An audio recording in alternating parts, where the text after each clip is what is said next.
Now, if you're like me and you play a prop paladin, you probably like to be able to solo things you shouldn't really be able to solo and make big amounts of gold, or just be able to farm things for yourself. So this is my basic setup at the moment: a few bits from 25 man, a few bits from Emblems of Valor, Emblems of Heroism, a few pieces of tier, and then I've got Dark Moon Card Greatness, which I appreciate is quite expensive, but I'm sure many of you have got this now. And I'm running Essence of Gossamer at the moment, but I do switch that up between several different trinkets depending on what I'm doing. I run a fairly basic prot spec, which is actually for raiding, but I do use it for solo in dungeons and stuff like that as well, so there's nothing really too exciting here. And the same goes for the glyph choices, fairly basic glyph choices. But I know of lots of paladins that are solo in Halls of Lightning. I'm doing Halls of Lightning as well, but I prefer Halls of Stone. But there's a big difference between which one you should do depending on your professions, and that's what I want to talk about today. So just for a brief overview of the sort of things that you should be expecting from Halls of Stone and Halls of Lightning is obviously raw gold from the mobs, trash drops that you can vendor, relics of Ulduar, which depending on your server will depend how lucrative this farm is. You're going to get cloth, you're going to get Eternals. If you're lucky, you're going to get some random blues,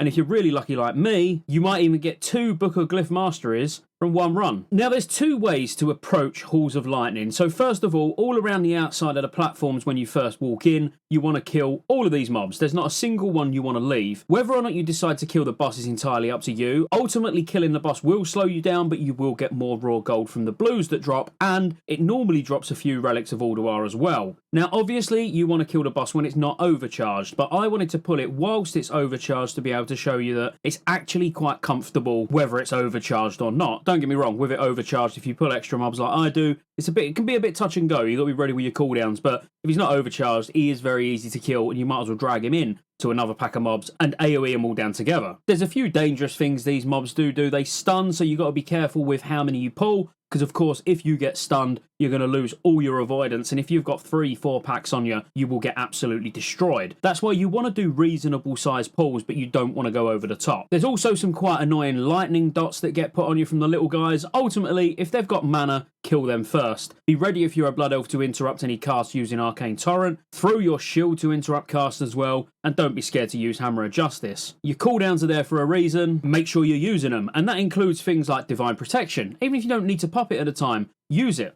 Pull an extra pack and use a cooldown. Now, if you've killed the first boss or you haven't killed the first boss, that's entirely up to you. You're then going to move through the gauntlet, kill all the ads, and you want to clear this entire next room out. Now, the next room is where you're going to get packs of 3 elemental mobs, and this is where you're going to get your crystallized fire, crystallized water, all those sorts of things. None of these mobs are particularly dangerous, and you comfortably can pull 2 packs at a time. Now again, you've got a decision to make. Do you kill the boss or don't you? I kill the boss, but this is where my run will vary from possibly yours. This might be where you stop. You just go out and you reset and you rinse and repeat. You keep getting some crystallized fire and stuff. You get some relics of Ulduar from the first section. Whereas I do a full run in around 27, 28 minutes, something like that. That's without worrying about recording or, making sure things are not going wrong and just focusing, just doing it. So I do 2 runs an hour. Now, 2 runs an hour, you're like, well, that doesn't sound like a lot. But I'm killing all bosses, including the last boss. So I'm getting a lot more gold from trash. And I actually just find that more enjoyable. Rather than just resetting after those first couple of rooms, I like to go all the way till the end, because you've got more elemental mobs where you're going to get crystallized air or crystallized fire or whatever, depending on what you kill. The only boss that's slightly tricky is probably the one that disperses, but as long as you're clever with your cooldowns, you can still kill it. The thing is, it takes a few minutes. So you need to weigh up whether it's worth it for you or not. See, I don't mind it taking a little bit longer. I don't mind even getting a little bit less gold, but having to just get in and clear the entire thing and then reset and do it again. I like clearing the entire dungeon, because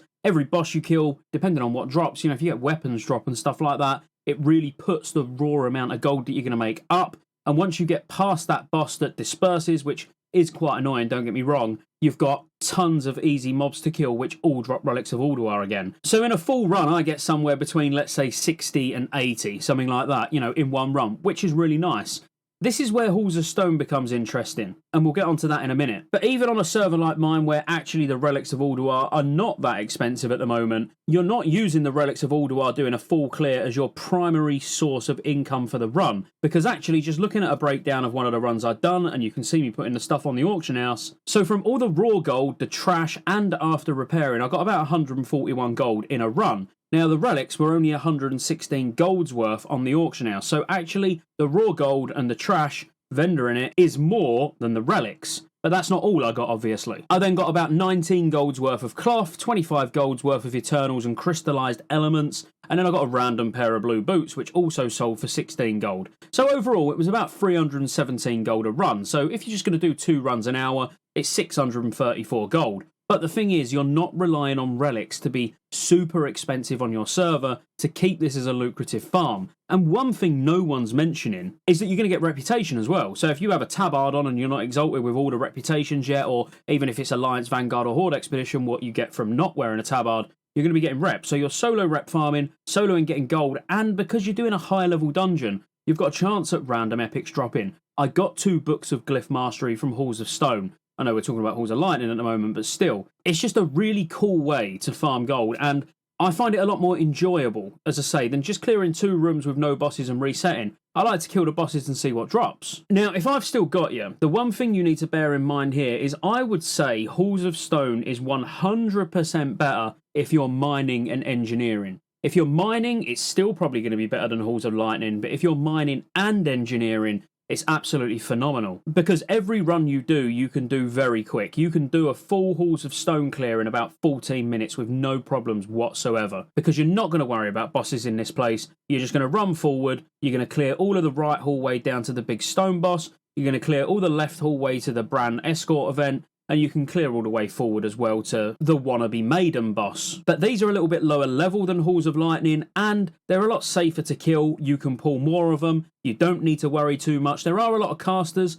probably a little bit of a downside for a prop paladin, but honestly, I've had no issues at all. But the one thing here which is absolutely amazing is if you're mining, you're guaranteed 2 mines every single run. To the point where you could actually just run in, turn right, clear all of those, clear all of the middle section, mine the 2, and then run out and reset. Probably going to be a little bit quicker than you'd like. That's why clearing the left side as well, killing all the constructs and then engineering them, is probably the way to go. Because depending on how lucrative engineering mats are on your server, you can make good gold from things like volatile blasting triggers or even the handful of cobalt bolts. My volatile blasting triggers was selling for just over 2 gold each, and handful of cobalt bolts was selling for a couple of gold as well. And as you can see, everything I went and farmed during this video that you saw me list has actually all now sold, excluding the cloth. But as I say, going into Halls of Stone and just clearing all the hallways to each boss but not killing a boss, you're looking at easily, without mining, 200 gold a run. That's the trash and raw gold, which I got around 90 gold-ish. The thing is about Halls of Stone is I had a really bad start on one run. I forgot to start recording. I walked in, I forgot to reload my UI so it would reset my gold per hour. I forgot to start the timer to see how long it was taking me, among other things. Just everything went wrong. So I had to reset, but in one pull, I got 10 relics and a book of Glyph Mastery, which was huge. I'm not going to say that's going to happen every time, but the potential is there in Halls of Stone, just like it is in Halls of Lightning. But like I say, if you're mining, you have absolutely no reason to go into Halls of Lightning. You should strictly do Halls of Stone, because you're looking at about 200 gold a run that you can comfortably do 4 runs an hour, no problem whatsoever. Really, as long as you're pre-raid bisque geared, you'll be able to do that. And then if you add mining on top of that as well, it really should be a comfortable 1,000 gold an hour plus. Because like I say, you're going to get about 800 gold an hour just doing the runs without mining, so you might as well go in with mining. And this is the thing, if I'm doing full clears in Halls of Lightning, Halls of Stone is actually still more lucrative even without mining, but with mining it's a no-brainer. It's just I personally prefer Halls of Lightning over Halls of Stone. If I had mining, I'd live in Halls of Stone. But because I find Halls of Lightning quite fun to clear, killing all the bosses and everything, I mean, that is where I'm staying. But as I say, if I had mining, I'd 100% be in Halls of Stone all the time. So ultimately, which is better? Well, for me, as I say, it should come down to professions. Both of them are fairly lucrative. They're both quite fun to do as well, I'd say. It's got the potential of random blues, random epics, book of Glyph Masteries, damage necklaces, all these things that really add to the amount of gold value that you can get out of these runs because of the high level dungeon that you're actually in. But for me, it comes down to your professions. If you haven't got mining, do whichever one you want. If you have got mining, sit in Halls of Stone. Can you make 800 gold to 1,000 gold an hour? Absolutely. But as I say, for me, you want to try and strip out the requirement of Relic of Ulduars as much as possible, because that's not going to make this gold farm a long-term gold farm, if that makes sense. Because as the price tanks on Relics of Ulduar like they already are, the gold farm potential for this clearness sort of diminishes. So you want to be clearing as much as possible. So as a miner, you're always going to have that benefit of being able to do Halls of Stone and get a couple of Saranites every run, for example. And if you're an engineer, you can kill all the constructs and get engineering mats. So it sort of removes the reliance on the Relic of Ulduar market from the farm. And that, as I say, is why I do full Halls of Lightning runs. So if you enjoyed the video, be sure to like and subscribe.